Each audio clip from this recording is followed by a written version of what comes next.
From the 1011 Now streaming studio, this is 1011's Morning Pulse. Sponsored by Murray Roofing.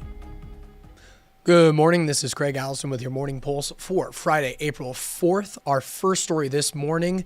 Across the world and right here at home, people from all walks of life are reacting to President Trump's tariffs. An economics professor at UNL is peeling back the layers and tells us a common misconception is other countries are the ones who cough up the cash. Professor John Began says, in reality, it's U.S. businesses and ultimately consumers who pay the price. He explained the idea of tariffs is to get businesses to buy and manufacture domestically rather than importing from overseas. But he tells us there's a number of complex industries in the U.S. that can't just cut themselves off from the rest of the world. You can see more reaction from a local business and the Nebraska Farm Bureau on our website, 1011now.com. Now, happening today, if you're still deciding on your outfit for the day, consider picking out something blue. Today's Wear Blue Day in support of Child Abuse Prevention Month. And this morning at the Capitol, multiple Nebraska organizations are marching along Centennial Mall to the Capitol and placing blue pinwheels to raise awareness to efforts to stop child abuse. March begins at 10 this morning. Next story, 34-year-old Trenton Engel has taken a plea deal and had all of his felony charges dropped, pleading no contest to a misdemeanor charge of obstructing a peace officer.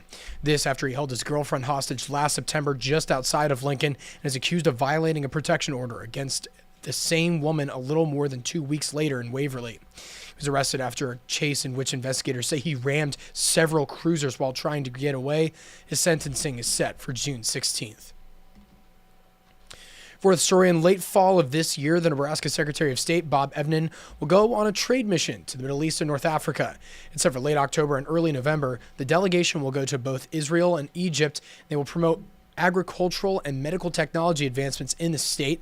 Evnen says one company in Nebraska has sent around 1,200 of those systems to the region. This will be Evnen's seventh trade mission since he became the Secretary of State back in 2019. Wrapping things up with your final story, with farmers eager to get out on the fields, it's vital to keep safety at the forefront. An unpredictable weather and the hurried time frame of the spring planting season can lead to an increase in farm-related injuries and ER visits. In fact, the Central States Center for Agricultural Safety and Health says agriculture is the most dangerous profession in America. In 2022, workers in the ag, forestry, fishing, and hunting industry had one of the highest deadly injury rates, with 18.6 deaths per 100,000 full-time workers compared to 3.7 deaths in all U.S. industries.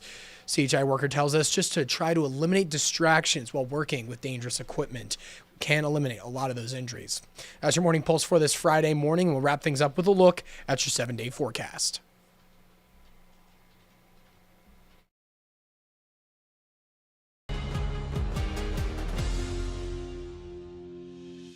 You've been listening to 1011's Morning Pulse.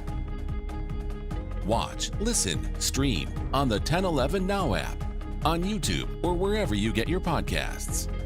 Sponsored by Murray Roofing.